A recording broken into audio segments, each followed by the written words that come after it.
The impossible happened on Sunday, and we are so excited to talk about it. What's going on, guys? I'm Nate. That's Brandon to my right. Welcome to the Third and 10 podcast, season 2, episode 26. Wow, after the past week where we doubted our guys, we didn't know if they're gonna come out with the win. These were the Cleveland Browns, Brian, and then all of a sudden on Sunday, this team just put on a show defensively, offensively. There's one guy in particular that did such an outstanding job, but overall, it was a great team performance. The Giants finally got their first win on the year. But first off, man, how you doing, man? Happy Tuesday to you. I'm doing great. Victory Monday, Metro playing well. I do have one bone to pick with ABC, Fox, NBC, CBS, and it's during their football coverage. Yeah. They keep promoting these shows, watch this network television show, watch this crime show. Is anybody in 2024 still watching this stuff? I see especially last night, they kept having the commercial for that 911 show and kept hyping it up because of the bee apocalypse. That's the stupidest thing I think I've ever heard in my life. It's the most, all these shows are so stupidly unrealistic. And sure, I get entertainment, it's not going to be realistic, but I've seen shows where it's basically Hawaii 5-0. They had a Russian submarine 20 miles off the coast of Hawaii, and they sent a state trooper out there to go investigate it. Bro, they would have just shot it with a missile. There'll be no state trooper. The state trooper might have been shot. I'm going out there. Bang. No, you're not. To answer the question, no, I personally don't. The whole 911 thing, I saw the commercial about that too, and it was what the whole city was getting invaded by bees by or bees. Something. What's 911 gonna do about that? No city has ever been invaded by bees. If that's the best thing you can come up with, I think. Bro, they've done earthquakes, tsunamis, fire, bees. Guys, you run out of ideas. Cancel the show. We're done here. We're on the bees. First off, why is anyone still living in that area? All right, within the past 4 years, you've been hit by fires, an earthquake, a tsunami, and now bees. At this point, that's when you know it's okay. Let's kind of just call the show off. Yeah, let's end the season with people leaving the city. Let them retire. The people that work as the fire department, let them retire. I don't have a good excuse for you, man. No, it's just I'm watching this last night and it just kept popping up. I'm the more you pop this up, the more it's infuriating me. The more I'm just this can't happen. It's literally impossible. Like I just said, for bees, that I don't know what to tell you. But you know what was not impossible? Was the Giants winning on Sunday, and they did, like we mentioned in the beginning, an outstanding job. Look, I know we'll just get right into it actually. But just a short preview real quick. We have the Giants to talk about. We'll talk about week 3. Thursday will likely be our next episode, so we'll give you guys a small preview of the Dallas game because the Giants. It's a short week. Yeah, it's kind of good. I like it. I don't mind it. But they do play the Dallas Cowboys on Thursday night, so that'll be fun to dive into. And then once our next episode on Thursday, we'll kind of go over the Dallas game again and go from there. But just for today, we'll do a short preview on that Thursday night game, and then we'll talk about Notre Dame because they beat Miami, Ohio. Yeah. It's so oh my god, it's they beat Miami. The other Miami. It's they're so bad. The one that Ben Roethlisberger went to. Okay. Yeah, not the Cam Ward Heisman leading. No, one. not the cool one. In Ohio. No one. The one in Miami with the beautiful women and the star athletes. No, the one in cold Ohio. No one thinks of Miami, Ohio when you mention the University of Miami. No one ever thinks. Everyone thinks about the U. Yeah, but You know, this isn't Catholics versus convicts, guys. It's Catholics versus Midwesterners. Yeah. Thank God you guys took care of business. Spoiler alert. Uh, We the article's not up yet, but like I explained, we had some issues. oh There were boy. some problems if Notre Dame lost. If Notre Dame finished the way they started, it was problems. Yeah. Okay. Look out for Notre Dame the briefing this week. I don't know when it's going up. Soon. Soon, probably by Thursday. But yeah, hopefully. Yeah, hopefully. But Giants 21, Cleveland Browns 15. What an effing game, man. I mean, like, first off, look, I know we usually do like offense first and defense when it comes to like our breakdowns and whatnot. And I like to keep it that way. But just for today, can we please just talk about the defense like first? Because Yeah. I That's where you start with because the offense is one guy. yeah, and I did not expect this defense. Look, I expected the defense. We expected this defense to play at a high level. I mean, you sign guys like Brian Burns, and you have Dexter Lawrence, you have Kayvon Thibodeau, who's supposed to grow. Um, a solid linebacker core led by Bobby Okereke and all that stuff. And it's like, okay, this Giants defense needs to wake the F up. And They woke up. Woke they up. really woke up. 8 sacks total on Deshaun Watson. That's the equivalent of 48 yards lost when everything was said and done. Dexter Lawrence, 2 sacks. Jason Pinnock, a sack. Brian Burns finally got on the board and got a sack, which is actually a fumble force as well. Great job by him. Elijah Chapman played so well.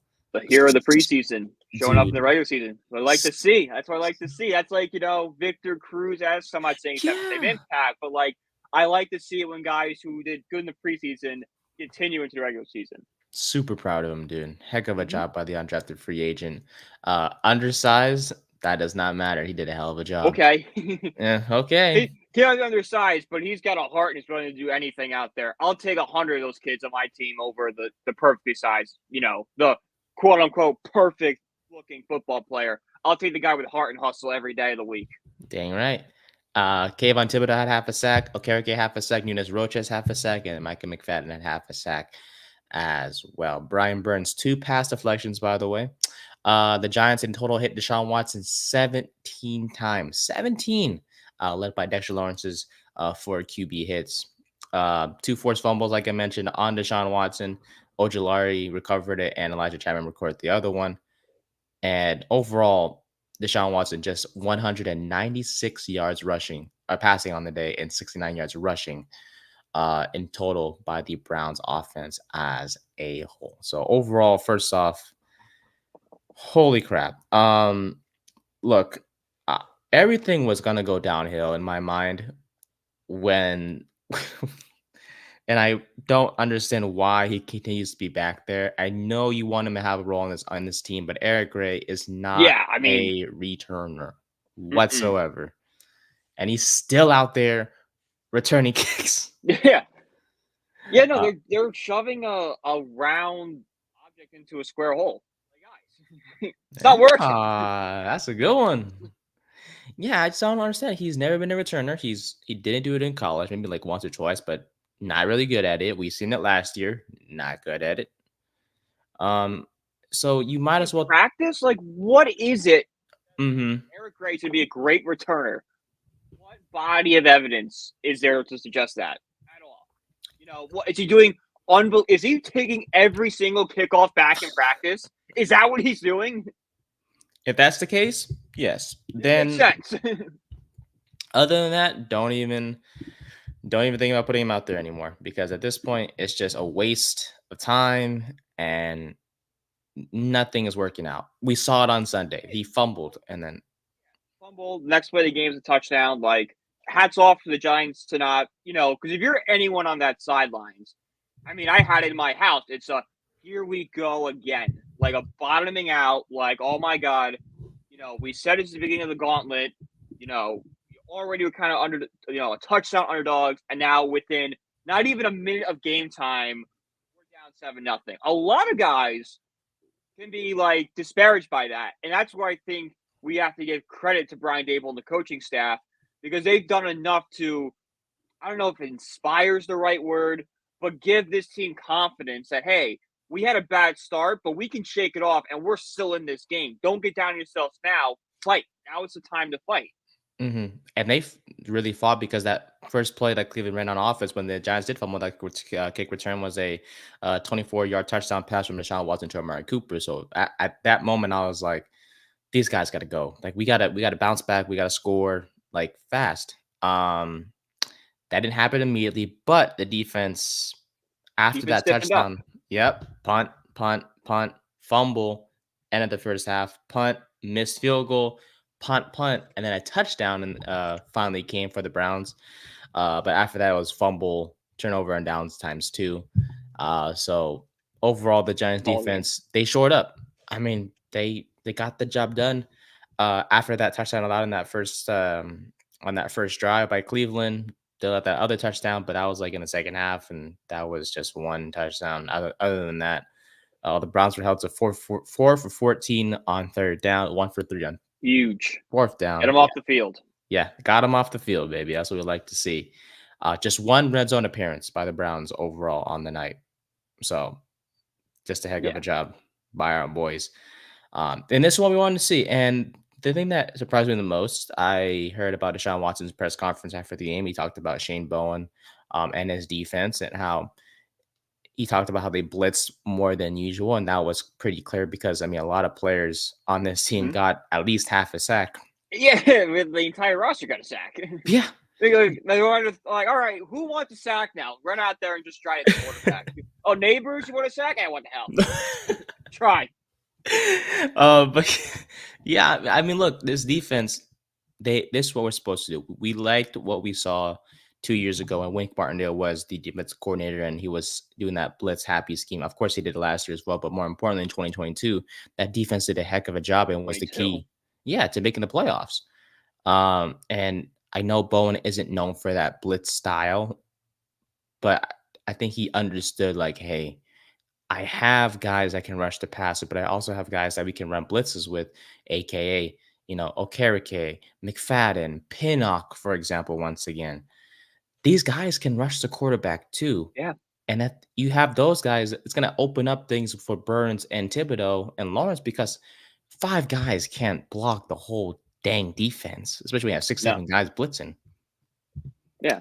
No, I think what this game did was we're kind of seeing guys and Shea Bowen kind of get on the same page. They worked out the kinks in week 1 and week 2. Like, okay, this is not working, but this is really working. And now we're starting to see the actual playbook kind of come together. Like, okay, what's working? Oh, when we run blitz, this team does really well. All right, I'm not really a blitz guy, but I'm going to cater my playbook to what fits my guys best. And we can use these blitz packages that, maybe Wink used or I picked up throughout the years and maybe, tweak them a little bit so they can still do what I want to do, but we're playing to their strengths at the same time. It's a nice balance of, yes, this is what the scheme's calling for, but these players fit this style better. So let's, try to make a style that works for the both of us. That's good coaching right there. And we're going to have to, it's against Deshaun Watson, who might be the worst quarterback in the NFL right now. When everything's all said and done, it's the worst contract in NFL history, all that. Against Dallas, but we really are, I think, seeing this Shane Bowen impact on the defense. It took a little bit, but he's adjusted, and I think it's only going to get better from here. If you can get better from 8 sacks. Mm-hmm. And it's like, it'll be hard to replicate that again. And obviously, we can't, sacks every single game. You can rely on pass rush every single game, but you can't expect 40, minus 48 yards in losses every single game. That's just an unrealistic expectation. That's like playing Madden on rookie mode and you just hitting the quarterback. And of course, we can't leave without saying that the Browns' offensive line was a bit routed up. Wyatt Teller, I believe, was hurt during the game, and that whole Cleveland offensive line, especially the tackles positions, they were injured as well. So that's maybe kind of why the Giants got to the quarterback as much as they did. But hey, it is hard to get 8 sacks in a game. The Giants got that job done. And look, if you keep running blitzes. That shows that you trust your corners to do what they did. I Mm-hmm. know Amari Cooper got like 7 catches for 86 yards. I understand that.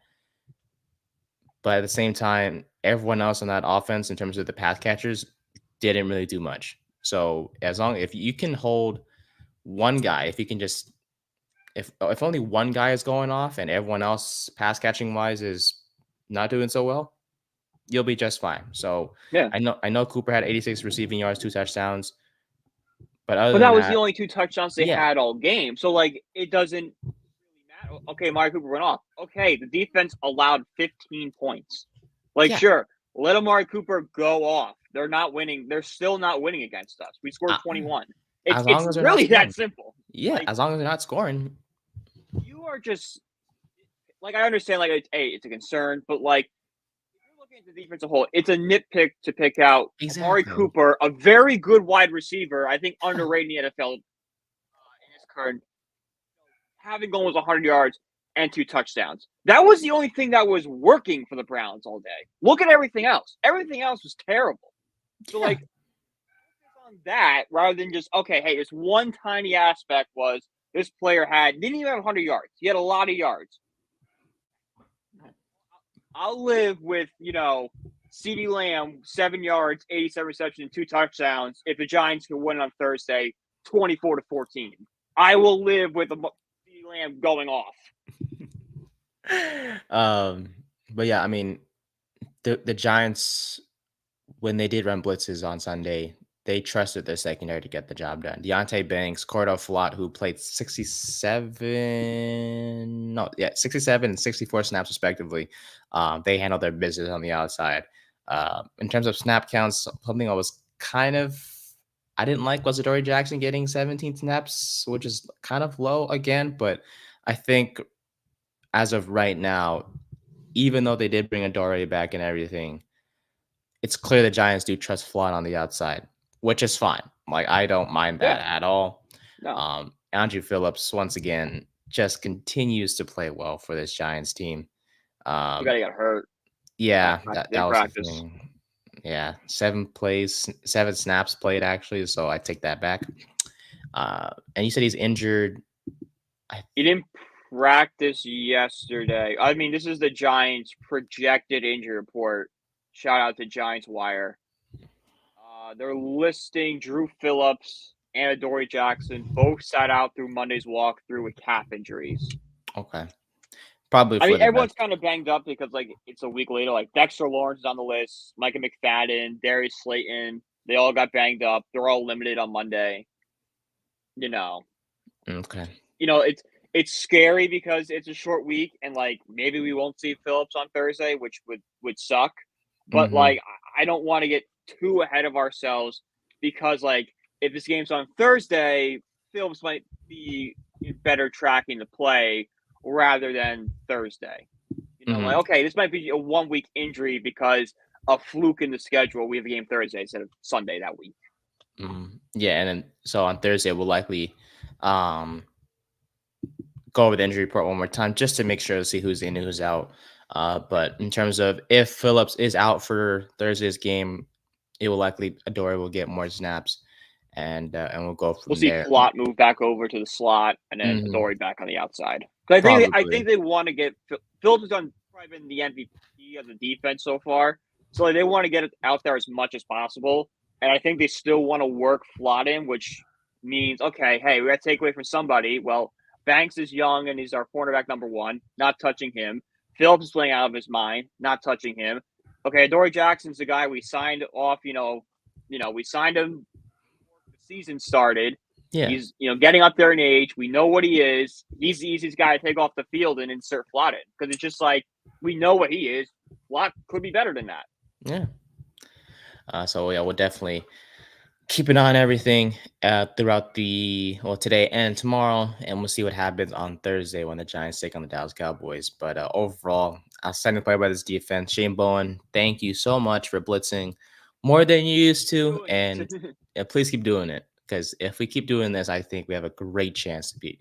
As much as I don't want to sound too positive about it, because we've Said it before, it's going to be hard to get wins in this gauntlet, like you mentioned a lot of the times, Brian, in the past. Beating Cleveland was a great start. And honestly, if we can beat Dallas, I think, not to say we're back because that's a stretch, but Oh, beating Dallas would be a great way to start yeah. the first 4 games after what happened in week 2 against Mhm. Washington. Yeah, and it makes weeks 2 loss hurt more because, like, it's literally just like, Yeah. if we had a kicker, we would have beat the Commanders, and when we get into week 3 in total, I wanna spend some time on the Commanders because they are, oh boy. They Dude. are oh boy, they're scary. But, like, if we had a kicker, we win that game. So it's just like, the Giants, they beat Dallas on Thursday, could have been sitting in first place with everything all shaking out the way it has been. We'd be 2-1, and we'd be just 2-1, NFC East tiebreak. I think actually we would be in first right now because the Eagles would be 2-1, but they don't have a division. We have a division win, so we would have a tiebreaker over them. We'd be correct. 2-1 with a half game lead in the division, which, it's week 3. That means absolutely nothing, but it is nice. Hey, we were in first place at one First point. place. Something positive here, guys. Confidence boost for this team, and confidence boost for the fans as well, to see their team at least in first Start. place. we're not Yeah. we're not looking at draft boards in September again. Well, hopefully that win against Dallas on Thursday kind of keeps the good vibes going. We'll talk about Dallas in just a bit, and well, let's go to the offense. What's the commercial go, Brian? Like a good neighbor, who's there? State Farm. Yeah, let's replace State Farm with Neighbors because Yeah. holy crap! I mean, look, I had some doubt that he wasn't going to be the best receiver in this draft because Romo Dunze was out there, Martin Martin Harrison Harrison's Jr. is going. being propped up as this generational prospect. Like, oh god, It's like, like who's yeah. that? Like, Yeah. Last time I checked, those guys are not putting up the numbers that Neighbors is playing or putting up, I should say. This guy, he is proving he's not only the best rookie receiver in the draft, and honestly, he might be proving himself as top 10. I know it's a stretch, but he's playing like a top 10 wide receiver. 8 catches, 78 yards, 2 touchdowns once in again. the season so far, you can say that. Like, if you're Yeah. just doing these past 3 games, Malik Nabers might be a top 5 receiver in the league, Yeah. just squarely based off week 1 to week. Because he's playing out of his mind. And the Giants, I feel like a lot of this offensive breakdown focus will mostly be on Neighbors. Because he is kind of the That's the main. Yeah, offense. he is the offense. Yeah, so 8 catches, 78 yards, 2 touchdowns against a Browns defense that, as we know, coming in had a solid secondary. Denzel Ward was going to be against Neighbors, along with Martin Emerson on the outside as well. So yeah, Neighbors was targeted 12 times, but he had just plays all game. He had that one catch on the sideline where he took it away. Interception. Yeah, Yeah. he took it away from Emerson. Like, holy crap. He had that nice Touchdown touchdown. catch. Yeah, I was Oh, the one on the left end zone, left part of the end zone where he kind of got 2 feet down before he put his hand on yeah. yeah. I like that one. And then he scored another touchdown before the half. For it was like a 5-yard touchdown catch in the red zone. Brian, I just We have not seen a receiver like this. yeah. Like Beckham. Yeah, and Good. it's great to see. Like, this guy is absolutely special. Personally, for me, I'm sure the same for you. I haven't been this excited since Saquon his rookie year, and you just mentioned OBJ, Yeah. his rookie season too. Yeah. I love him to death, dude. I'm speechless. It's so crazy because, remember back to Hard Knocks, it was like losing Saquon. What's this offense's identity going to be now? It's very simple. It's Malik Nabers now. Malik Nabers is going to be the star of the offense with, whoever they get at quarterback and then whoever is supporting. Basically, we know that Malik and Wandale are two mainstays of this Giants special, skill position offensive for the next 5 years. I would Yeah, say they were pretty locked in. You got to fill out the rest, but at least get 2 centerpieces because we want to talk about Malik, and Malik did amazing. I don't want to underscore it, but Wan'Dale Robinson yet again with another solid game. 7 catches, 61 yards on 8 targets. Like, he's just becoming like he's not getting the attention because Malik rightly should be getting all the attention. But the Giants now have two really good receivers in this offense, and it's great to see. We haven't had a combination of receivers like this since, is it Cruz, Hakeem Nicks? We just feel confidence. Ooh, Like, yeah. all right, our receivers aren't going to let us down this time. Receivers aren't Golden Tate. Oh man, those dude, remember Golden Tate, what David Sills, Oh, who else? Marcus Johnson in 2020. Richie James. I miss him. I He was a really kickoff guy, you know? He was a kickoff guy. yeah, and he somehow managed to be one of the Daniel Jones's best receivers in 2022. Like that was a weird year that we made the playoffs. It was just like Yeah, Richie James and Darius Slayton. Hodgins would have been like the. Yeah, I think Isaiah Hodgins had like a 1,000-yard season had he played week one the entire way. I think he had like 500 yards in like 6 games. He's like, yeah, okay, dude. he was on pace for 1,000 plus. If we got him at the start of the year, but hey, he was great, and he's still on the team, but just not as involved as he is on the practice squad. Oh, yeah. But you mentioned Robinson. We'll get back to Neighbors in just a bit, but back to Robinson. About Robinson. Yeah, you mentioned 7 catches, 61 yards. He's what 5'9", 5'10". He's mainly a slot guy, but Daniel Jones trusts him underneath short plays because he's a fast guy. He's at Like speed. yeah, and like it's good to have that security blanket if no one's open downfield. If Neighbors is double covered, at least if Neighbors is double covered, someone's open. Someone else is open. Wandale's open. Wandale's That's open. gonna be even better because all right, all the attention can go on Neighbors now. Like we have to stop Neighbors. Hey, guess what? Wandale is playing not as good as Neighbors, but he's playing pretty decently, and he's someone that can be a game wrecker when he gets because shock you. Say Wandale gets hit with like a 5-yard screen pass, and he takes that for an 80-yard touchdown, just turns the Jets on and go. That wouldn't surprise me at all. I'd be like, yeah, that's the guy we drafted out of Kentucky. That's what our plan was for him to do. And I don't think teams are recognizing that yet with him because all the focus is on Malik Nabers, which good for us. We can develop Wandale's game a little bit more. And if Malik's just going to continue to dominate when the game plan's about him, receiving this passing game for the Giants can become a legit threat. And I know it's hard to do in like a cold weather state with the weather and everything, but it's still showing signs of, hey, this can be look more like a modern day offense, which I think all Giants fans are starved for after watching Jason Garrett just, run the 40s out there for a while. And we've seen glimpses of what Wandale can do ever since his rookie year. We saw that first year against Detroit before he went down with that ACL. We saw what he did against the Packers last year when he was, running like jet sweeps and catching the football. Daniel Jones can trust, or Daniel Jones plus Tommy DeVito in that Packers game, but he can be a trusted receiver, and it's. I hope we don't see him on the field again because that means Jones is playing well. But we love DeVito, of course. But Wandale's great. Like he is a phenomenal guy. I do hope he continues this level of play because if he is, this Giants offense, like you mentioned, is going to be set at receiver with those two and Neighbors and Robinson. It's just everyone else that is a question mark, which we'll get to in a bit. But then you don't need to rely on like Slayton and Hyatt developing. It's just like, all right, let's go get a vet to play the outside. Oh, Let's get like a Jacoby Myers, which I don't know what his contract looks like, but like a receiver of that where, okay, he might pop off some games, but like he's just going to be like, all right, 4 or 5 catches, maybe a touchdown, and 60, 40 yards. So 40 to 60 yards, somewhere between there. It's weird how the Giants have their wide receiver 1 and their slot receivers set. Yeah. But that wide receiver 2, you would think like if you have your slot position and your wide receiver in one position set, you would think your wide receiver 2 position is like set as well. But like it's just between 2 guys, and it's just like okay. Like it's like I don't think either one of these guys is really good enough to be a wide receiver 2. Like Slayton's okay, but he's a wide receiver 4. It's just not on the field for some reason.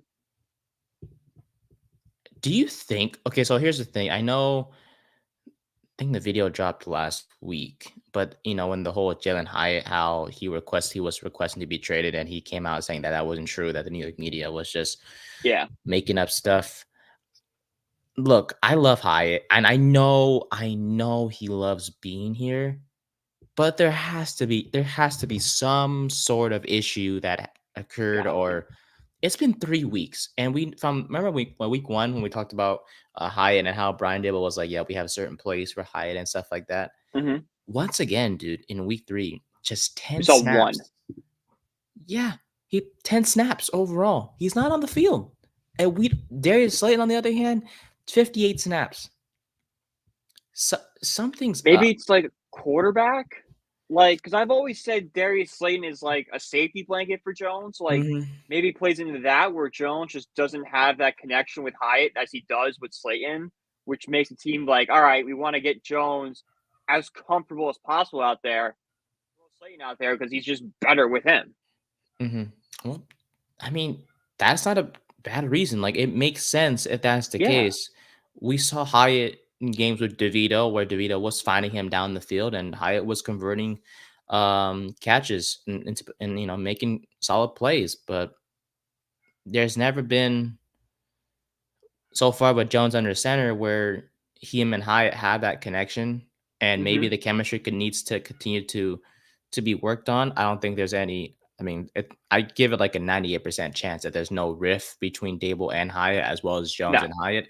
It's just the game plan, and you mentioned Yeah. yeah, the chemistry between Jones and Slayton, that is why Hyatt's not getting on the field. But It's not a personal like it's not yeah. like like we've heard in the past like, oh, this player hates this player, this guy hates it's not that. It's just like, all right, they like each other. It's just like something just isn't clicking when they're on the field, and Dable's just trying to put the best guys out there to win. Slayton gives the Giants a better chance to win than Hyatt does due to him and Jones having a chemistry that Jones and Hyatt just haven't, for whatever reason, whether it's play style, whether it's, Hyatt's more of a deep threat and Daniel Jones is kind of a check down guy at this point in his career. It's something, it could literally be something as stupid as that. But it's, hey, Slayton fits that role better. We want Slayton out there. Mhm. And this was a conversation that was talked about even in the offseason, heading into preseason. I was like, who was going to emerge as that wide receiver number two? Was it going to be Slayton, or was it going to be Hyatt? And I love Hyatt. You love Hyatt. I love Hyatt. We all love Jalen Hyatt. He's a great character. He's a great teammate. But it does, I'd be lying if I said it didn't hurt to not see him on the field, Oh, because yeah. he can create At this plays. point, I almost want to trade him because, like, I just feel like it's not going to work out here. So, like, the value, you still got some value. What if you just flip him for something else? Like, hey, we got a weakness at this position. You have weakness at receiver. We'll give you underperforming Hyatt. You give us X. So, like, you're just kind of flipping underperforming guys. Like, we see like that in the MLB and NBA and NHL all the time, where it's just like trading guys who may not be working here, but still young enough, a change of scene might help them. Or at the very least, we're getting someone that could pop off at a position of need. I know you said you would trade Hyatt, but if you had to choose between him and Slayton, would you still go Hyatt? I mean, I would rather trade Slayton because I really like Hyatt. I think he'd be a deep threat in this offense. I think he'd be really a solid wide receiver number two. But at this point in time, if what I'm saying is true, that him and Jones just can't get on the same page, I might have to trade him. Mm-hmm. I'm not saying that because like I want Jones to be the starter. No, I think Jones is done after this year. I'm just saying what puts the Giants in 2024 in the best chance to win. 2024 is going to have Daniel Jones, so you have to cater the offense to him. Mm-hmm. Keep it simplified as much as possible, and if that means even staying on the field, then it is what it is. Now in Um, 2025, it's if it's Shedeur Sanders, is it Carson Beck, is it Jason Darts, Cam Ward? If one of those guys can throw the ball downfield and has a relationship with Hyatt, then it's okay. Slayton needs to go because now he doesn't have a relationship with Slayton. But at this point in time, it's probably Hyatt over Slayton. mhm. Um, so yeah, we'll see what happens on Thursday. It's more than likely that Hyatt will continue to take a backseat to Darius Slayton, but hopefully we'll see what Hyatt can do if he's on the field against Dallas on Thursday. But back to Malik Nabers real quick, Brian. Yeah, I'm saying it again. This guy's absolutely special, and the Giants treat him that way. It was clear from the jump that they were gonna cater this offense to him. There's been times where Neighbors is interviewing and he's telling reporters like, "Hey, yeah, Brian Dable is asking what plays I want. Daniel Jones is asking or telling me, asking him what makes what's comfortable for me to, what plays that he's asking what plays he wants. Both Dable and Jones is what I'm trying to Yeah. say. And that's special treatment off the bat. And plus, he's getting targeted a lot. Like this guy he's being trusted very early, and he's responding so well. Remember that drop, of course, against Washington. He took it hard on himself, and he was, Yeah. that's kind of an understatement because he really took it personally. Like he was That's a so winner, though. unhappy. Yeah, that's a winner mentality. He was so unhappy. Exactly. And he was like, "Yeah, I let the veterans down because they trust me to make big plays." But these veterans, they said, "Hey, look," especially Dexter Lawrence, who said, "Quote, you didn't let anyone down. It's going to happen, and we're pros. We're going to make some plays and miss some plays. All the greats do, but it's all about responding, and that's what the greats do." And Neighbors, my goodness, responded in a big way. Anquan Bolden, we all know Anquan Bolden from his days in Arizona. So his rookie season, Bolden did. He had 23 receptions in his first 3 games. That was the second most ever by a pass catcher in their first 3 games. Malik Nabers through 3 games, 23 receptions as well. So he's tied the rookie record. In first place with 30 catches in his first 3 games is Puka Nacua from last year. So he's on pace to break that. Now we'll see if it can continue throughout the year. Like, will defenses change when they have more film on him? We'll see. But I would say at this moment in time, Puka's record is in danger of being shattered. Yeah, and why not? Why not Neighbors? Seriously, Yeah. he is just an incredible player. He's someone that Jones he can trust, and he's never had this type of receiver in his life. Not No. at Duke, not in high school, ever. And Neighbors is such a blessing. He is such a mature guy.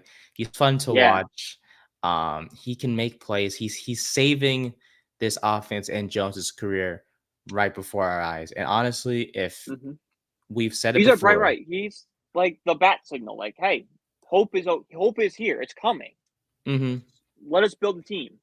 Yeah, and just for this year, because we know Jones is gone, unless he continues to play well like he's been. I know this offense it's looking a bit more simplified, and we understand that Jones tends to still look for his first read a lot, but at the same time, Jones is playing well, and if he continues to play this way, as much as we hate to say it, he may play himself. I'm just saying, I'm not saying he will, but he possibly, if he continues to play well, play himself into being the starter once again in 2025. But hey, I'm going too fast. The point is that Neighbors, who is 21 years old right now, 56 days to be exact, is the youngest player in NFL history with two touchdown catches in a game. He beat Mike Evans, who was 21 years old and 73 days that did it in 2014. So Telling you right now, I would sign up for Malik Nabers to have a Mike Evans career. I would sign right now for that. Yeah. 10 years of 1,000 yards plus. Yeah, okay. Yeah. And for those of you, he get the spotlight that the rest do. Don't care. He can be underappreciated and put up monster numbers for me. Awesome. And for those of you who said that, oh, the Giants should have drafted a quarterback. Hey, shut the F up. Okay. Yeah, exactly. Shut up. Oh yeah, I'll tell you, no quarterback would be as good in this system as Neighbors is right now. Because take out Neighbors. How good is Daniel Jones? Wandale's having a decent season, but like Wandale's your wide receiver 1? Like they probably would have drafted a receiver or maybe assigned a veteran at some point. Like maybe they're more aggressive going after a T. Higgins, or maybe they're drafting a guy like Brian Thomas Jr. or Keon Coleman they're trading up for. We don't know. But quarterback on this team, it's not the same at all. Without Neighbors, Wandale's not putting up numbers. This whole offense would just struggle completely. But Thank God we don't have to worry about that because And what quarterback was available that's currently playing better than Daniel Jones? none. Yeah. Knicks barely won, not because of him on Sunday against Yeah. Tampa. We'll Knicks break had down. 2 horrific starts and 1 decent start. Penix hasn't seen the field. McCarthy tore his ACL, so that's kind Mm, of, out the window. yeah, Caleb, I know we didn't have a shot at Caleb, but he's been up and down. Nate May hasn't seen the field. The only guy we've seen is Jaden Daniels. And and we have there's a shot at no, Daniels, so it doesn't matter. yeah, no way we're gonna get Daniels whatsoever. And same thing with Drake May. So blessing to have Neighbors on So the team. listen, yeah. Yeah. Oh yeah, I forgot there's other players on the offense. Sorry. After a rough week one, Daniel Jones, like we mentioned, has played well over the past 2 games. Against a tough defense in the Browns, he went 24-34, 236 yards, 2 touchdowns. Did have an interception, but he was saved by that roughing the passer call. Yeah. So we'll let it slide. But Well, it's like this time, but he's being the perfect game manager right now. He's not. I think every Giants fan is watching like Mahomes and Herbert and Allen. Like, oh, we want you to do that. No, no, no, no, no, no. That's not Daniel Jones. Daniel Jones is going to be if he let's just say case scenario everything works out for Jones. He's not going to be much better than what you're seeing Kirk Cousins, which is fine. It's fine. But like we have to temper our expectations a little bit. Like, all right, even at his best, Jones is not going to be a top 10 quarterback in this league. He arguably could be, but like he's going to be top 15, more likely top 20. And because he was drafted at 6 overall, it's like, oh yeah, he needs to play at a top 15, top 10, top 15 level. Yeah, but maybe sometimes the best thing is to just keep it simplified. And he's pretty good when things are simplified, like we saw on Sunday. We saw it before in 2022 under Mm-hmm. Dable's first year as head coach. When things were Yeah, simplified, things worked out, and maybe that's going to be the yeah. key. Um, But the issue with relying on simplify, it's like it's so easy to figure out. And if you're a team mhm. like the Eagles, which figured out everything, you're going to destroy us, like the Eagles in the divisional round that game. Eagles, Cowboys, those two teams have been a thorn in Jones's side ever since he entered the league. Yeah. I, so as good, like you just mentioned, that things are simplified and simple one read route or one read plays and stuff like that. It's not the always best solution, but It's not it's a very good short-term plan, but like this can't be your long-term solution. mhm. It's kind of like I'm trying to think. It's kind of like putting tape on a pipe. It's like, all right, yeah, it's fixed for right now, but eventually you have to fix actually fix it. Like eventually, like It you was have to kick the address it. can down the road. Like eventually we need a new pipe here, guys. Mhm. And obviously, this Giants team is still 1-2. They still are projected to be a top 10 pick once again in next year's draft. However, if Jones continues to play like this game manager role, this team will likely be drafting in the middle part of the first round, and that's likely when Yeah, all the QBs are up. Well, it depends. We'll see what happens, this but I could see. Let's say Wandale and Malik play good. The line is what it should be. This where I could see Joe Shane getting more aggressive and trading up for a quarterback because he can see, okay, I'm assembling a core now. There's a good team in place where I can take a risk on a quarterback and I'm not bringing him into a dire situation. There mhm, is a supporting cast around him that's going to help him. mhm. So maybe it sucks to give up the extra first round pick, but maybe we can afford it with the talent we have on the roster right now. But that's also, of course, hindsight's 2020. How the rest of this year plays out. Because you go from Shedeur Sanders and Carson back to possibly Jackson Dart, Quinn Ewers territory if the And those Giants could are be drafting the those middle could be rounds. great quarterbacks in this league. But I would say it's safe to assume right now that Quinn Ewers and the kid from Ole Miss probably need some time on the bench before. Like I would feel confident throwing Carson back out there. Door kind of doesn't scare me from a talent perspective, but more of mentality and off the field stuff is kind of where I get scared for him. So he might need time on the bench to like mature and kind of learn New York. But if he had to start week 1, I think from a talent perspective, he'd be fine. Mhm.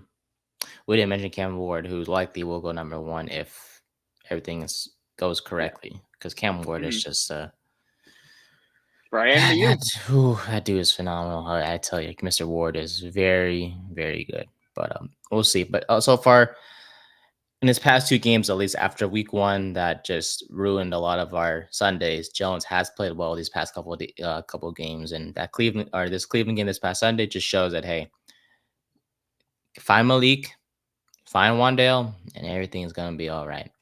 Yep. Devin Singletary, by the way, for those of you who had him on your fantasy team and saw him go down at the 1, screw you, screw you. You see Because ESPN bets what they did? ESPN bets accused the Giants of point shaving for doing that. So they said they had the under. I'm like, are you stupid? I'm like, he's making the football play. Like, that's the most football play you can make. I've seen Saquon Barkley do that. I've seen thousands of NFL running backs do that, where they slide at the goal line to keep the clock going and not give the other team the ball back. yeah, That's all he was doing. He was making the football play. yeah. These players don't care about your bets, about your fantasy team, none of that. Like they just want to win games. And like maybe what if Singletary Oh scored? my God, What if some ESPN. miracle? Yeah, like what if some miracle happened by Cleveland? Like they got the ball back, they scored one play, got the onside kick, recovered it, and scored again. Like you just never know. Mm-hmm. Yeah. And even Wandale was telling them, go down. And Sam was like, Everyone no, was screaming. I bet you Daboll was screaming "Go down" when he had wide open field in front of him. I bet you when he was at the 10-yard line, Daboll was red in the face, saying, "Get the F down." But I mean, look, overall for Singletary, if he did score that touchdown, it would have been great. But overall, his performance on the day was great once again. 16 carries, 65 yards, and a touchdown. He did fumble again, and that's been an issue these past couple of games is fumbles and fumbles. It's just like statistically he's playing one of the best backs in the NFL.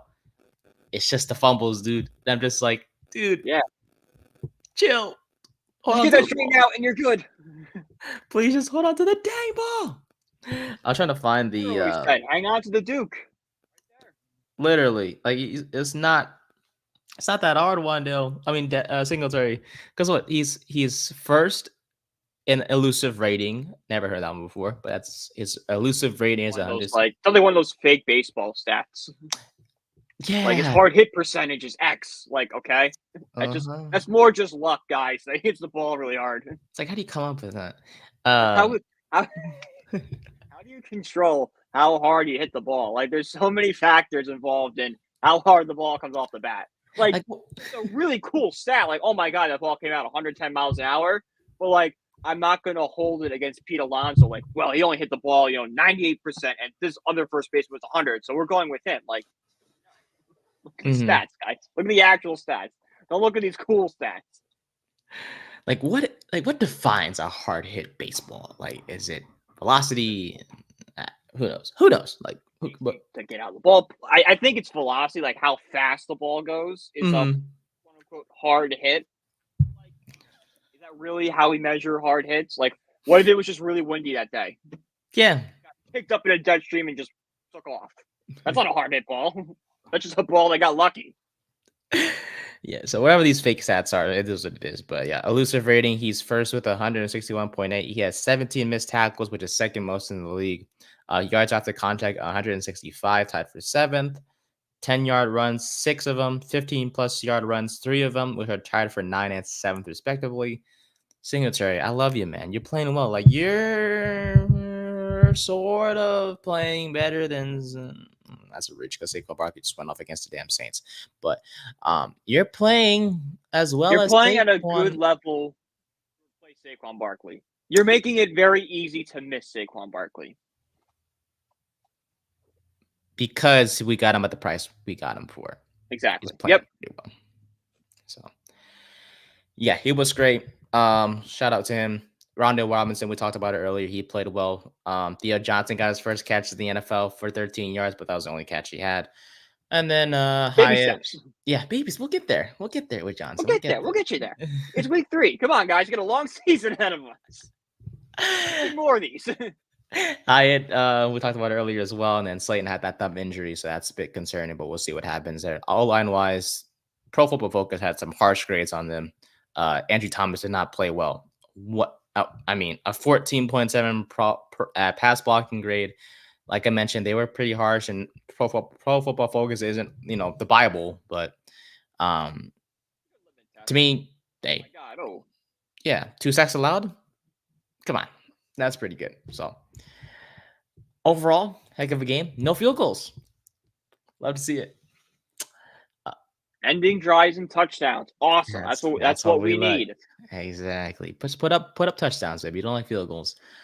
Um, but yeah. Overall, I know that was a long one. We covered like what 50 minutes of this whole Giants game, but they played such a great job. It was worth. They Us, won, us. guys. We don't. We might not win again this season. This might be our only time to be happy on this podcast about the New York Yeah. Football Giants. We're gonna savor it. Exactly. We gotta be positive, and we love it. We love to see our guys win, and hopefully the vibes are good once again this Thursday. And we'll go ahead and dive into this Dallas preview right now before we get to our week 3 takeaways, I guess. Dallas is 1-2 as well to start the year. Dak Prescott hasn't looked as great, but he does have 851 yards passing, 4 touchdowns, 2 interceptions. CD Lamb is still leading the way receiving wise with 13 to 18 and a touchdown so far this season. Jalen Tolbert is the wide receiver number 2, it seems like. Eric Kendricks is playing phenomenal on defense. He was a free agent acquisition from Minnesota. And yeah, he leads the team with 29 tackles, 2 sacks. Michael Parsons still doing his thing, sort of not doing much of an impact in terms of pass rush, but that might change because he always plays well against his Giants team. Here's the thing, though, that is concerning for me with Dallas, and that's the rushing attack for Dallas. At 73.7 rushing yards per game, that is the third worst in the NFL. Now, are we surprised? No, because Wait, when you telling me the washed body of Ezekiel Elliott isn't lighting the league up like he did in 2014? oh, don't forget Dalvin Cook. Oh, I'm sorry, Dalvin. I'm sorry. The two washed veterans aren't as good as they were 5 years ago. Why is that? Well, Jerry Jones, there's this thing called aging. Like, I know you're rich and like aging doesn't apply the same to you like it does to everybody else, but it kind of sucks. What's crazy is those two guys we just mentioned aren't their leading rushers on the Dallas team. It's Rico Dowdle. But that's saying so much because he only has 23 carries for 88 yards through 3 games. When that's your leading rusher through 3 games, something's going wrong. And that Dallas rushing attack is not good at all. However, it's not just the rushing offense that's concerning. The defense as a whole does not look good. Now, look, they've played the Saints and the Ravens this past couple games, so those offenses are pretty good. I don't know. The Saints look pretty. Yeah, They came back down to earth pretty hard on yeah, Sunday. Like, uh-huh. it's a lot worse. So it seems like because what we saw from the Saints this past weekend, it's more like the Dallas defense isn't that good whatsoever. So far this season through 3 games. Missing somebody. Dan Quinn. That's right. Washington. He's in Washington now. So I think that's like Oh. we talked about with Shane Bowen kind of figuring out the defense. Dallas is still going through that right now. Where they're still trying to put all the pieces in place right now, and they're missing. Because let's be honest, Dan Quinn was probably the best DC in the league for the past 3 years. I would say he's definitely top 5, maybe best coordinator in general. He was really good for that Dallas team, and to remove a guy who is that good. And we saw it on the broadcast last night. The players in Washington love him. Players in Dallas love him. To have that kind of guy taken out, it's going to ruffle some feathers, and not everything's going to be like it was. There's going to be an adjustment period. So, if we're being honest, the Giants are probably catching Dallas at the best time. Best time. This early in the season, short week, coming off a performance against Baltimore, Dallas did where they couldn't stop him. Yes, Baltimore almost blew it, but that's more on Baltimore. That's defense. more a story of what happened to Baltimore this season than the Dallas Cowboys. So overall, Dallas has allowed the fifth most yards in average per game with 372.7. They allowed 185.7 rushing yards per game because they've been torn up by Kamara and Derrick Henry these past couple weeks. And then, And Lamar at 87 on them this week too. mhm, so So could we see a Jones potential? that's what I'm. Yeah. It was like I think we're gonna use Singletary a lot. I think it's gonna be a breakout game for Singletary, but like, could we maybe see Dable testing out that Daniel Jones, repaired ACL? Like, hey, let's see if the speed's still there, kid. Mm-hmm. Let's run. It's Let's run been some. yeah. Let's get weird. Let's run this thing like a college offense. Let's run some QB raps and stuff. It's been 3 games of him playing on this ACL like fully. So it's ready to go. It's been a month of play, and you had some time in the preseason. You had training camp. Like, let's see it. Let's see if the quote unquote dual threat is still there. Yeah, why not? But yeah, I mean, if Derrick Henry has gone off rushing wise, if Kamara can go off, I expect not just Jones to make an impact in the rushing game, but also Devin Singletary. I mean, he's played well these past couple weeks, like we just said, and if he continues to play this level and hold on to the football, I think this rushing attack for the Giants team will play well. Mm-hmm. And that's the game plan, right? I feel like that's to sum up the game plan. Rushing and then hitting Malik when, rush 2 yards and where's Malik? Yep. It's going to be the plan. If Denzel Ward couldn't handle him, what makes you think Trayvon Diggs, Deron Bland? Oh, you mean the most overrated corner in the NFL and Trayvon Diggs? Like, he's good, but is he really worth that contract? Like, I can pick out probably every single game last year, probably 3 plays where he was burnt. Yeah. He thrives off just poor decision making. Trayvon Diggs. Yeah. And he's a very big, interception guy. Like, he's a very big guy that puts the numbers up. But if, he's a really good stat getter, but if you actually watch him game in and game out, it's like, this guy isn't actually as good as the numbers suggest he is. Boomer bust type thing, right? Yeah, exactly. Like, this kid's going to either have 2 interceptions and be locked down, or he's going to give up 3 long bombs. Like, there's no in between. Mm-hmm. So, yeah, injury report wise, we'll cover it again on Thursday. But as of right now, as Brian mentioned earlier, this Giants team, Phillips calf, Adoree calf, Slayton with a thumb injury. Jackson and Phillips did not practice on Monday. However, the injury report that came out from the Giants website has a note that this was a walkthrough, as all practices are on a short week, of course. So participation is projection. Same thing with Dallas. They had a walkthrough on Monday. Marquise Bell, safety, had an ankle injury. He did not practice. Trayvon Diggs practiced fully on Monday, so he's fine. CeeDee Lamb, ankle injury, but he practiced fully. DeMarcus Lawrence was limited with that shoulder injury on Monday as well. But we will look into this on Thursday and get the final. Yeah, we should have an idea on Thursday who's in, who's out. Yeah, but nothing too concerning as of right now, it seems like, for this Giants team. No, the only thing I'll be concerned about is Phillips. He got taken out so early, and God, what is this? He's playing so well. I don't want to lose him. But I'm also not worried long term because I know, hey, injury reports are kind of inflated this week with the game being Thursday. Yeah, so. But it would be an injury report if we were playing Sunday. There'd be no injury report right now. No. We get the injury report Wednesday. But short week, gotta get things rolling, I guess, per se. All right, week 3. Let's keep it simple. What did you like from week 3? What game stood out to you? I mean, I hate to say it, but I think the Commanders are going to win the NFC East. I mean, did you see that they haven't punted in 2 games? That offense right now is just, they have so much confidence in Jaden Daniels. He's playing so well right now. He's proven why he was the 2nd overall pick in this draft. He's proven that why he was the Heisman winner last year at LSU. He has just completely revitalized this Washington team, almost like the second coming of RG3. And I hope it turns out differently than RG3's career. But why would you bet against the Commanders right now? They might be the hottest team in football. 91%. That was Daniel's completion percentage last night. That's unheard of. And you know what? You think it was checkdowns? No. No, he had a No, few long bombs too. he He had was that one slinging it. for halftime. He had that one. It was like they were on the opposite end of the field and they were in the red zone because of his throw. 254 yards, man.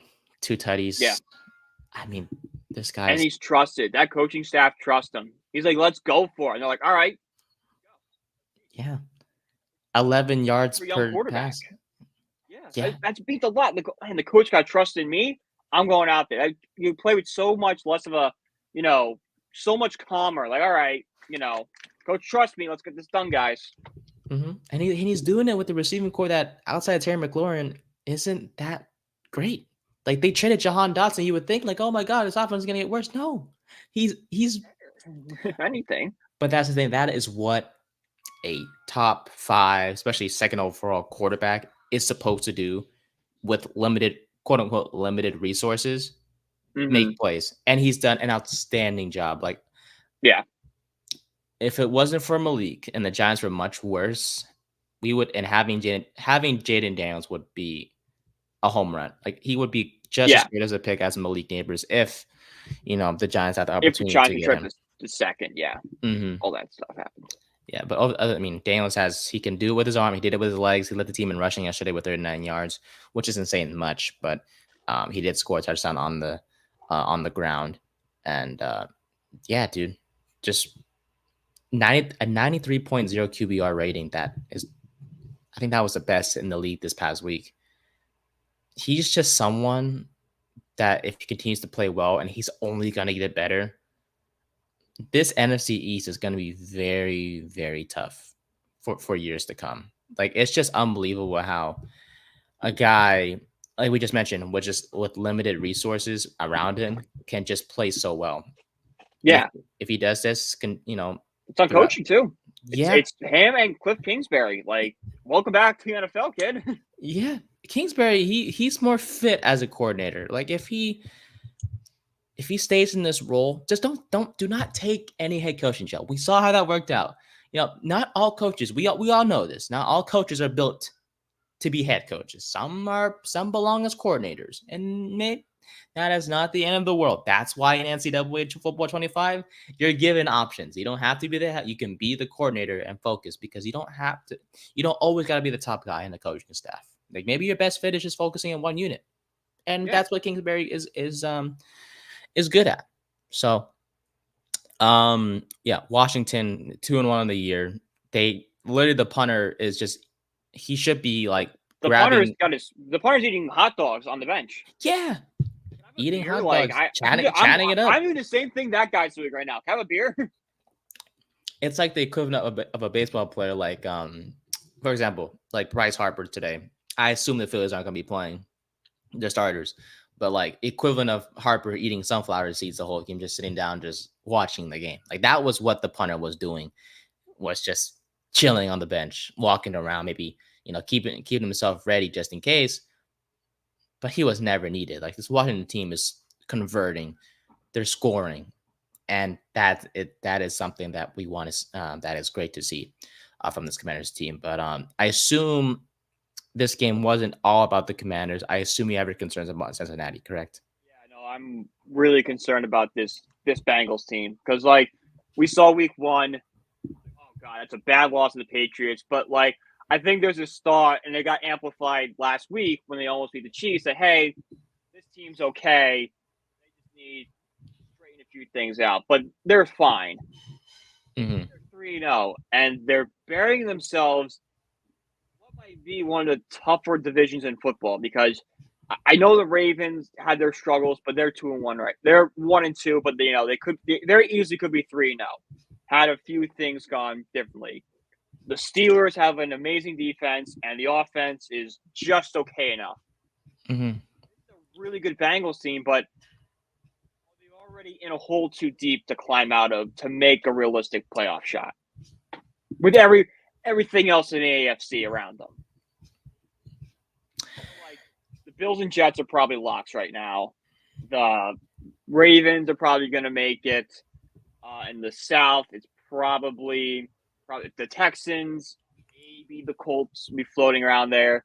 In the AFC West, it's the Chiefs. It's the Chiefs and Chargers are probably the two. So you're running out of spots here, and being down low already, you've got a lot of ground to make up, and the season it's almost October, guys. It's almost time where we know the contenders and the pretenders. Mm-hmm. And Joe Burrow talked about in his press conference last night, saying, "Look, they feel confident in their chances to still make the postseason. It's 0-3, and they can easily bounce back like 3 weeks from now and be 3-3. However, it is kind of tough to see because this team is a talented team. They have Joe Burrow, they have Jamar Chase, and the running game is a bit of concern because Zach Moss isn't the best running back in the world. And I think that was my concern from the beginning was that you lose a guy like Joe Mixon that kind of takes a toll on that offense because he was a solid running back, and we see it in Houston. Yeah. He's doing a pretty good job." So Zach Moss is a downgrade and it is showing for the Cincinnati team. Yeah. So we'll see what happens there. Oh yeah. Quick little stat here. Since 1990, 162 teams have started the season 0-3. 4 of them made the postseason with only one of them winning the division. That's 2.5% of teams to start 0-3 have made the playoffs. So there's a 98.5% chance. I think the 97.5% chance that you're going to be sitting on your couch in January. Eesh. All right. Well, we'll keep an eye on Cincinnati throughout the season. Because it's Joey Burr. Like he's still, when healthy, one of the best quarterbacks in the league. Still great. It's just the team around him. We shall see. I saw a tweet yesterday. Shout out to James at Fuddy Wop. Don't know why that username is what it is. Says, quote, "Oh, look at me. I'm Josh Allen. I have a rocket arm. I run over the best athletes in the world. I'm Haley Steinfeld. I'm the king of my city. F you." And I understand his pain because Haley Steinfeld is a very attractive woman. God, is anyone having a better month than Josh Allen right now? That's what I'm saying. How did you put it like that? Man, the Bills are like the Super Bowl favorites right now. He's dating a supermodel who's smoking hot, and she can sing. Probably one of the favorites to win MVP. Yeah, and he did it on Monday. Like he showed why he is the MVP. 4 touchdowns. Doug Peterson's tenure in Jacksonville on Monday. How do you go into next week with nothing changing for the Jaguars? His job flashed before his eyes. Like he saw what his team did against Buffalo and was like, "Fudge." He's like, I'm getting fired, aren't I? Like, might not be today, might not be tomorrow. It's coming.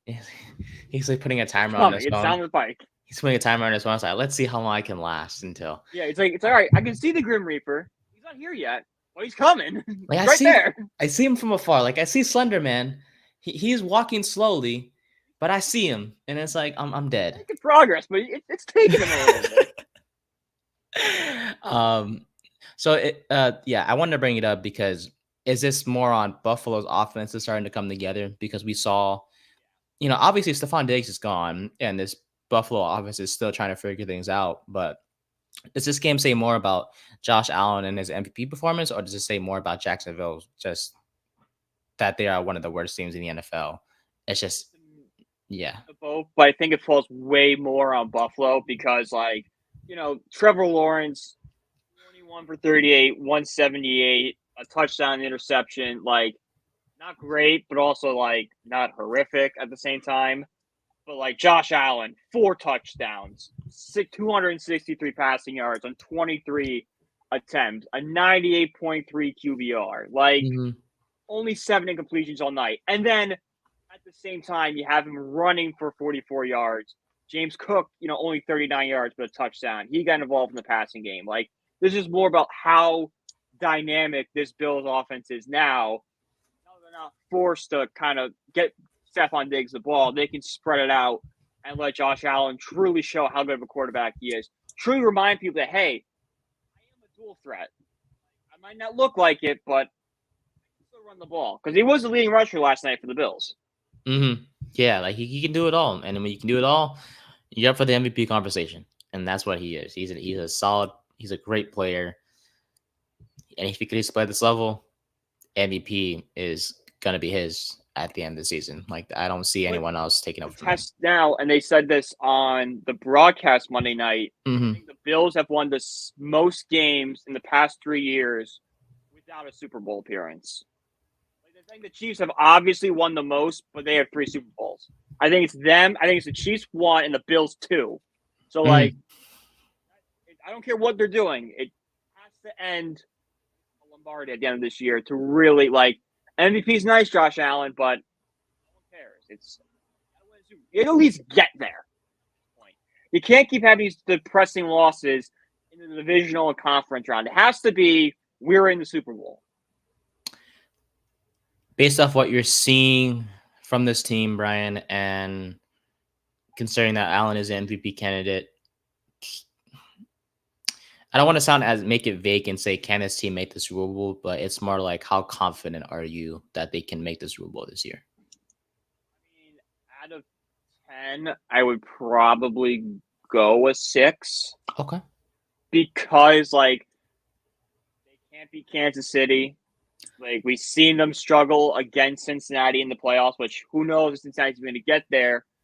But like they were a really good team in the AFC East for a while. Like how's the team going to stack up against Baltimore? Like there's still a lot of unproven. The Bills kind of remind me of like the Andrew Luck Colts in the very beginning, where they were a really good team, but just could never get over that Patriots hump or that, the team in front just being a little better.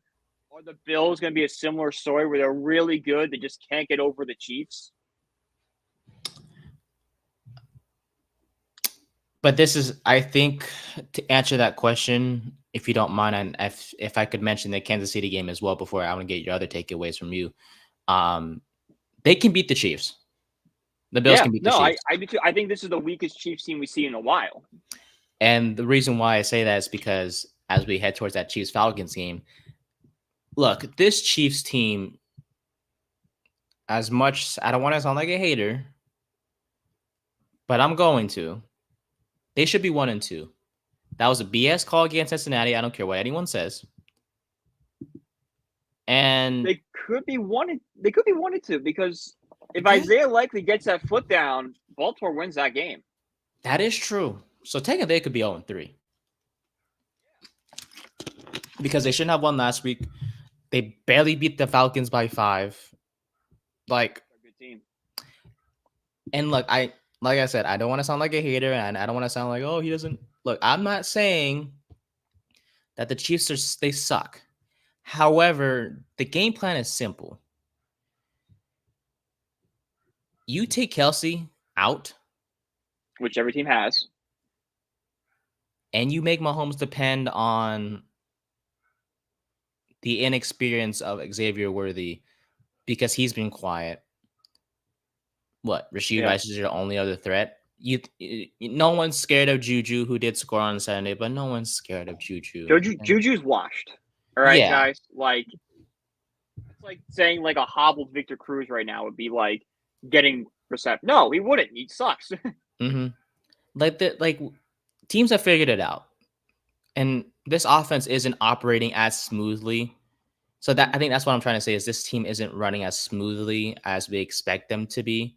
Yes, they're 3-0, but they're barely they're winning close games, and there's nothing wrong with that because the Giants made the playoffs by winning so many close games in 2022. But these are the Chiefs, and you have Patrick Mahomes. Shows signs. Yeah. Yes, there's signs that say, "Hey, this Chiefs team isn't unbeatable." Like there's a clear solution to it, and it may be as simple as double or triple covering Kelsey and making Mahomes find his other guys. However, this Chiefs offense operates well when Kelsey is the end of the football. He's not doing that. What we've seen from the Chiefs, it's kind of like Rocky IV, where Drago starts to bleed, and it's like a big deal. Like, oh my God, the Russian's bleeding. Like, that's kind of what it is. Like, oh, it's not out yet, but they're bleeding. Like, something's wrong here. Something's not playing like it should.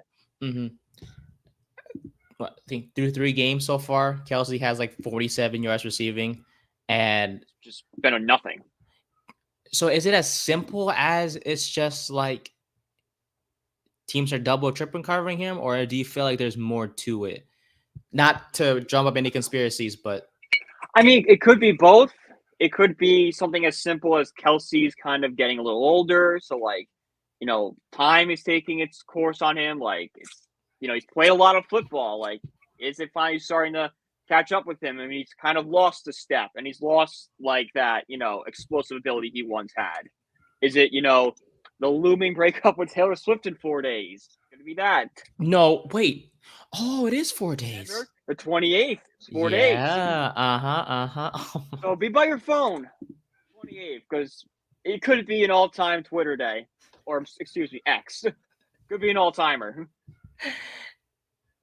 I think it's just the tight end position as a whole is we're not seeing the usual suspects among the top receivers in terms of tight ends. I assume you know who the best tight end in the league statistically is right now, correct?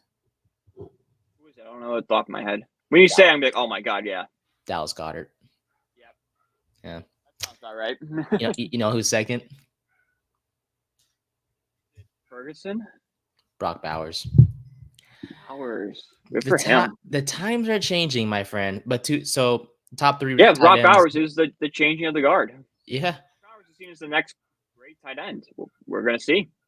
Goddard, Bowers, Mike Gesicki, and Isaiah Likely and Hunter Henry are your top 5 tight ends from a receiving standpoint. Yeah, that is nothing. That is not what anyone had on their bingo card per se. No. Hunter Henry. I know. Hunter Henry, shout out him. Very underrated guy in New England. Like, he's a very solid red zone target. Yeah. For touchdowns, because he always just goes through. He just somehow still manages to be in the league and just put up like underrated stats and just be yeah. Maybe because he's on like New England and he's just like he was on the Chargers and then went to New England. Mm-hmm. Like it's just like, all right, you're on like the fading Chargers and now like the like fair that is the New England Patriots. Like, he's just never been like never had like that playoff run, Mm-hmm. They'd be like, oh my god, Hunter Henry is in the Super Bowl right now. It's Hunter Henry is nowhere close. No, not his Patriots team. But yes, I wanted to bring up the Chiefs real quick because I do have concerns about Kelsey and stuff like that. They're not as good as their 3-0 record says. Like we see 3-0 the Chiefs, like, oh, shocking, they're the best in football again. It's like, well, fast. They got bailed out a few times. They've gotten pretty lucky here. Their mistakes and their struggles will bite them eventually. Just it's a ticking time bomb in terms of that. Smooth it out or we'll bite them. Mm-hmm. Same thing about the Chiefs last year towards the beginning of the season. Like, oh, this isn't as good as they once were, and then they went on a run and won a Super Bowl. We'll have to see if can they make the same adjustments. Mm-hmm. So. Yeah. What other takeaways do you have from week 3 by any chance, Brian? This isn't going to come as a surprise, but the Eagles are being bought out by their high-end talent. Like, let's be honest. They should have lost that game against the Saints, all right? Their coaching decision by Nick Sirianni is some of the worst I've ever seen. That's not even that's Philly fans will tell you that right now. Like, the reason they won on Sunday is because Saquon Barkley had that big touchdown run. Take that away and they lose. I'm not arguing against that. I mean, this 2 straight weeks now that Sirianni has costed. Yeah, actually, you're not being a hater at all. Like in terms of you have your reasoning is because of Nick Sirianni. Like you just mentioned, Philly fans will agree with you that Sirianni his play calling has almost costed them 2 games. They costed them last week against the Falcons, and it almost costed them again against the Saints. If he didn't have Saquon, we can make all the jokes we want about as Giants fans. If Saquon Barkley cost them the game because he dropped that pass. Yeah. If Nick Sirianni runs the ball twice, which he should have done, and killed as much time as possible, the Eagles win. Because the Falcons had the ball with 40 seconds left, deep in their own territory. Mm-hmm. Game over. Yeah. But hey, they escaped. That's fine. Saints, though, they're back to where we expect. The Saints we all knew and love. Yeah, it's like, Derek Carr isn't back. Like this team is. Derek Carr is back. No, he's not, guys. No, it's Derek Carr. Let's like all temper expectations on Tad here. I'm looking at all the other games on the week 3 schedule. Yeah, Rams beat the Niners. Lions escape against Brock Arizona. Purdy proved, even in the loss, Brock Purdy proved that he is good enough without the elite talent. Like Brock Powers Brock Purdy had a very good game on Sunday. He just, ran for the better game plan. Brandon Ayuk. Not good. Not good. Eesh. After a month of, taking up all our timelines and thoughts, he finally got his big contract and then has just sucked. Like I know John Lynch is somewhere like, this is why I didn't want to pay you. I knew this was coming. Oh man. Hey, well, that's their fault. And then finally, yeah, that's kind of, Texans only 7 points against the Vikings. Vikings defense, watch out. Brian Flores has done an outstanding job. Outstanding. He really has. He's gonna get some head coaching looks this offseason. He's gonna be like a very popular candidate because, like, sure, he wasn't the best in Miami, but like, I think the team was really fitted for him and his style. Like, Miami's an offensive team, and he had a defensive guy running it. It's like, or just like Kingsbury, maybe his calling is just being a coordinator. Yeah. Who knows? How long until Will Levis is not a starter anymore? If Malik Willis was still on that team, I would say this week, but I think they're gonna ride it out until the bye week. I really think they're gonna give Levis as much of an opportunity as possible until it's just really obvious he's just not the guy. It's pretty obvious right now, but they did spend like a second-round pick on him, so it's just like, we need something. As many opportunities you can. I love you. It's looking horrible for me right now. I love you. Half wins. They might not win a game. Like I said, I love you. You're the best co-host I ever had. When you told me that Tennessee was going to be one of the, near the bottom of the AFC South, I thought, with all due respect, that was the worst thing you ever said on this podcast. Right. Now, this is why I'll never doubt you again. This is why I'll never doubt you again, my guy. You're one of my closest friends, brother, and yeah, I'm never doubting you again. Like, never doubt. I was proven. Holy crap! Look, 15.3 QBR. Like, Malik Willis made you look like crap. Like, Malik was like revenge game. Good for him. Yeah, and here's the thing: he said the right thing. So it was like, yeah, the Titans gave me a chance. Like, I'm thankful for them and all that stuff. Like, he said the right things, and then he went out and said. He basically, I know he didn't mean it, of course, but it was basically a soft FU to the Titans. With his he went home that night and goes, "Go!" Like, he was like, after the game, just sitting by, like, probably driving home, being like, "That's what I was supposed to do. I showed Tennessee they got it. They picked the wrong guy. You chose me over him. Fine." Like, it's he says all the right things, but chip on your shoulder is a different story. That's why Brady was so good all those years. He had that chip on his shoulder. Mm-hmm. I'm not comparing Malik Willis to Tom Brady. I'm just saying, when you have something to prove, you're going to go work harder for it. You're going to do more to get yourself over that hump. Yeah, and he tore up a Titans defense that was supposed to be top 10. Good job, Nate. 73 yards rushing. Jeez, Malik. I'm obviously isn't going to come for Jordan Love's job, but if Love is hypothetically trade candidate is what he is. That's right. That's right. Maybe not this year because technically he could get traded again. Oh yeah, but that would suck. It would suck, but that's just kind of like what it is sometimes. Like, you served your purpose. Packers are going to, when Love comes back, Malik Willis' stock is going to be at the highest it's ever been. It's like, sell high now. And thanks, Malik Willis. You did great. Have fun in LA. If Jordan Love is not ready against Minnesota, I'm just saying it doesn't hurt to put Malik in just for one more week, just to make sure Love is okay. Rush Jordan Love back now. Yeah. Jordan Love, you gave him the big contract, he won on the field. I understand all that. But how Malik has played, it's like, okay, Love, take your time. Willis is kind of riding the ship, steering the ship for us. Okay, he's keeping us afloat. Mm-hmm. Yeah. Speaking of which, I know Brett Favre has done some weird stuff. Yeah, Parkinson's is what he has, and prayers to him. Except for anybody though, like you don't want to see anybody suffer. Yeah, especially a disease like Parkinson's, which is just devastating. Yeah, he's an NFL legend. Yeah, he's a bad guy, but hey, he's the NFL legend. You can't tell the story of the NFL without talking about Brett Favre for a little bit. And I know he's got everything going on with the Mississippi stuff. He's probably going to go. Actually, I don't know if he's going to go to jail now with Parkinson's, but you'd be a terrible guy. I'm not wishing that on you. Mm-hmm. Yeah, for those of you who are unfamiliar with Parkinson's, nervous system disorder that causes parts of the brain to deteriorate and affect movement. So, prayers to him. Hopefully, Muhammad Ali had it. Yeah, a few other guys had it. It's not pretty. O.J. Fox had it young. He's had it like his entire life. Like O.J. Fox, I think was diagnosed with it like right after Back to the Future. Like sad.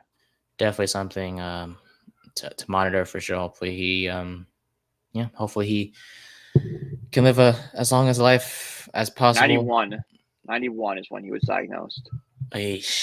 Wow. Favre is like what 50-ish, I think. Mm-hmm. Yeah, so prayers to Favre. I know the whole Mississippi stuff is a bit weird, but prayers to him. Hopefully he lives as life as best as he can, per se. Yeah. Okay, we've gone for a long time, so I do want to leave this last segment. We'll do Wordle for next Thursday. episode. Thursday we'll do Wordle. Maybe we'll play another game. Maybe we'll decide is this a hockey player or something else. Oh God, I'll be ready. Hopefully, I'll try my best. I think it's something funny. Yeah, it was funny, but it's not as funny as something else. I got a few ideas running around of what I can do. You'll cook something. I'll cook something up. Yeah, they're cooking in the lab. Yeah, but the Irish, they beat Miami. They did beat Miami. Yeah, Ohio. Take it away, buddy. How did Notre Dame do this past weekend? I know they won, but your thoughts on the game as they beat Miami 28-3, Ohio? They won, but I kind of want to, simmer the excitement just a little bit because yet again, we're seeing, especially in the first quarter, we're seeing this Notre Dame team play down the competition. They played a horrific first quarter. I think it was two 3-and-outs and one drive that lasted 5 plays. The fans were booing Riley Leonard. I think we've been sold a bale of goods on Riley Leonard. He is not a good quarterback. He's a very good rusher, and I want to say maybe it's time for a position change, move it to a running back, move it to wide receiver. But if Notre Dame wants to actually compete and go for national championships, Riley Leonard is not the guy. Riley Leonard is a worse version of Ian Book. At least Ian Book could throw the ball. All right, Riley Leonard can't. It's surprising because all offseason we talked about mobility going to be gone because he had the ankle surgery. He's had a bunch of them. That was our concern. It was like, okay, at the very least, he'll be a good enough passer. It's kind of flipped right now where he's a really good runner, but just not a good passer. So I don't know do we make a quarterback change? What's going on with the coaching staff? But hey, like always, the defense bailed us out. The offense was able to get back on track somewhat, getting 28 points. And an overall victory. You can be happy about it. Be happy for the defense. Played a great game. Defense has really been saving us this year because, this works against Miami of Ohio, but Louisville's coming in next week. Mm-hmm. And that's a huge game for if the Irish want, to be talked about again like they were after beat Texas A&M, where they're almost like a lock for the postseason at this point. They have to beat Louisville. And if you start out slow like you did on Saturday and dig yourself a hole, against a team like Louisville, you might not be able to dig yourself out of it. Mm-hmm. Against a team that's underwhelming in Miami of Ohio, but not the 15th best team in the country. Not a team like Georgia, Alabama, Ohio State, Michigan to an extent, USC. You're not doing it against them. And, this part of the schedule, if I'm not mistaken, right, this is when the games start to really matter when it comes to rankings, and these is where the opponents really start to get tougher. And Yeah. Louisville is the first test. Louisville's the first test. I think it's Louisville and then Stanford at home. Then we're on the road in Georgia Tech. We really don't play another marquee opponent until USC on November 30th. Like, we had Florida State as the other marquee, but they're so bad right now that like it's not really worth anything. So this is a big this is a big. If Notre Dame can win, it's big. Yeah, 100%.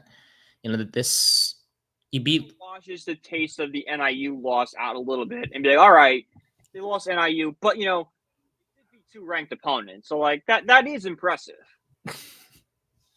Yeah, I'm looking at the schedule again. So yeah, it's a lot of home games for the Irish, but Home games. home because Georgia Tech is at a neutral location. Same with Navy, same with Army.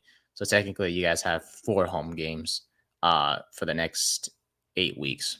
We don't play an actual road game until the USC game. Quite a while. Yeah. So we'll get your preview on Notre Dame against Louisville on Thursday. I do want to mention real quick. I know you heard about Jaden Mickey. Yes, transferring. Thoughts on that real quick, bud, before we head off for the day. It sucks, but sometimes guys just won't.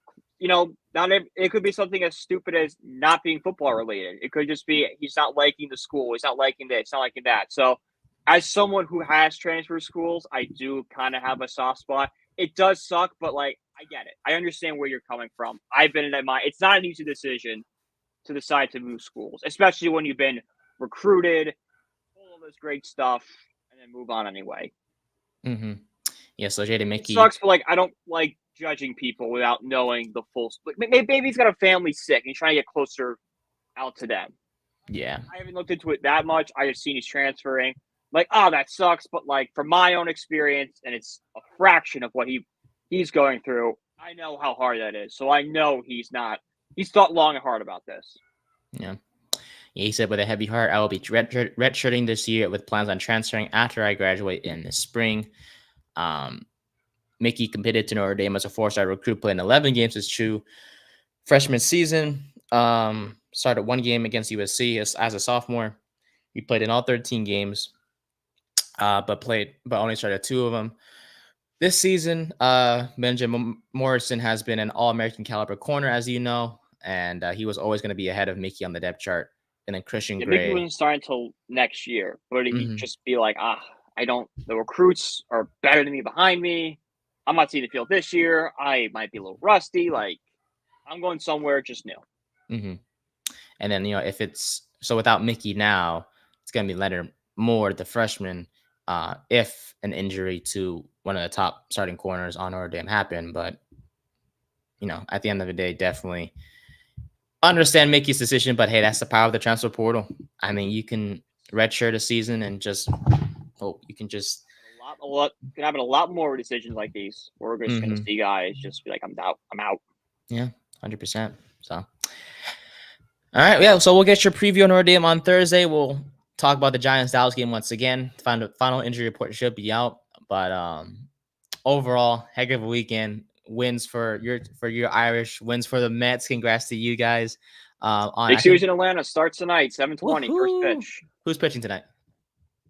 I believe Severino is on the mound for us tonight. Beautiful. Let's do it. Hey, man. I think it's Severino and Mania. So, like, is our 1 through 3 in a play. This is a playoff series right now. Beautiful. Love to see it, baby. Love to see it.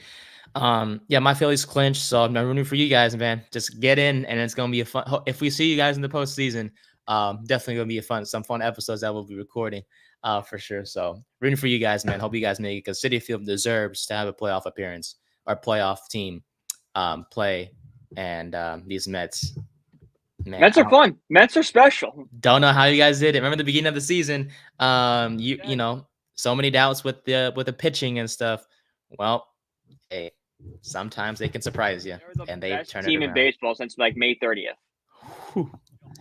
Past 101 games, they have more wins than anyone else. Like it's truly unbelievable the turnaround this team has had.